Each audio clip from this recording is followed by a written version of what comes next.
Hello? Hello, Sidney. Guess who? Did you miss me? So Scream 7 is finally out, and I'm gonna be honest, I didn't like it.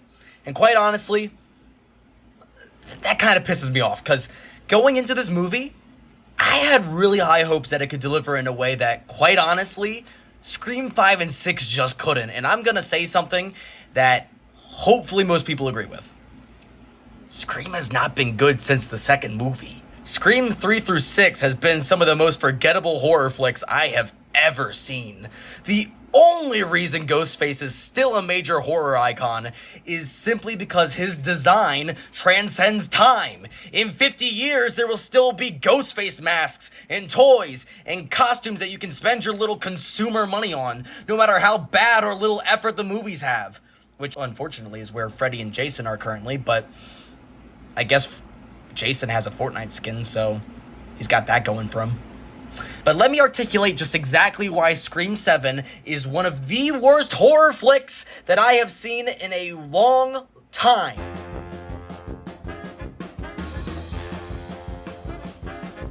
So I want you to picture this. Close your eyes and envision this. No, seriously, close your eyes. You're going into your local movie theater with your girlfriend, her mom, and your mutual friend. You have a root beer and a Powerade that you definitely bought from the concessions and not from the dollar store, and you are beyond hyped. Matthew Lillard has been talking for decades about how he believes Stu Macher is alive, and quite frankly, Stu surviving a TV falling on his head isn't the most insane thing a killer has survived in this franchise. Because I always want to be the guy. We all wanted that. Yeah.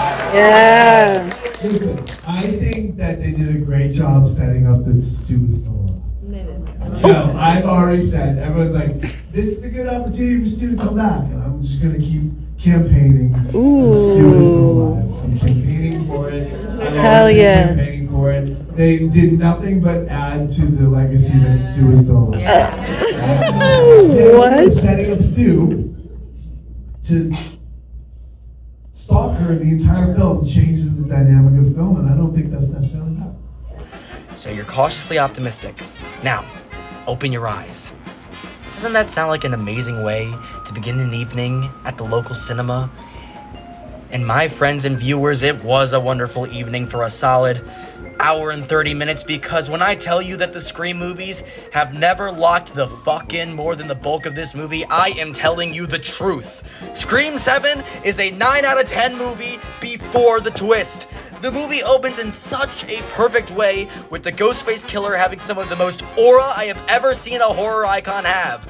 Certain shots in this movie really play around with the idea that Ghostface is just an all-black figure except his face. So in a lot of shots, when it's dark or obscured, they will have him barely visible in the darkness, and that is some good shit.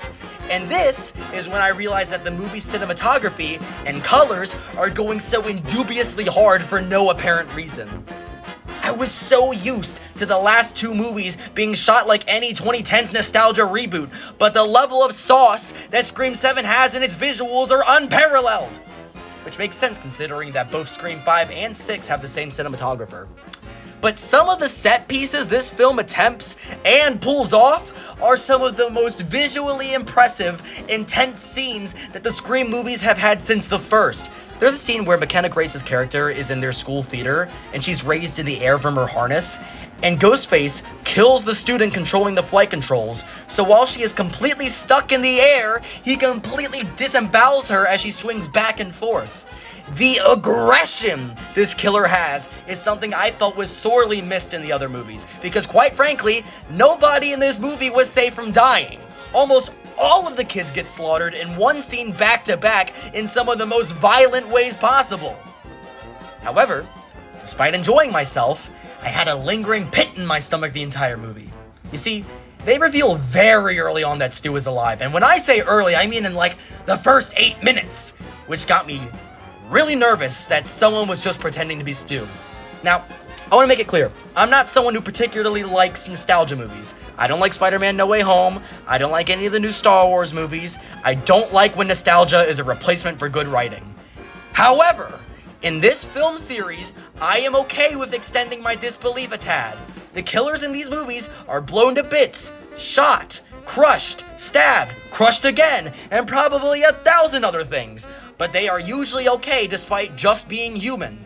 I am okay with extending my disbelief. But what they expect me to believe is more fucking stupid than just bringing back Stu. Let me break this down. Stu, the whole movie, communicates via FaceTime to taunt Sidney. The movie presents the idea that it isn't actually Stu very early by suggesting that someone is using AI deepfakes, because anyone can deepfake anything nowadays. So, to confirm if it's Stu, they go to a mental hospital, and then they're told that Stu was checked into there shortly after his accident with no memory of anything, only to be released recently. But they continue to keep telling us, the audience, how stupid and contrived it would be to bring Stu back. Oh, wouldn't it just be dumb if Stu was alive? That'd just be such a stupid twist. Shut the fuck up! Don't act like you're better than that, Scream. You have no integrity. Don't act like milking nostalgia wasn't the whole reason people showed up to the movie in the first place. But guess what?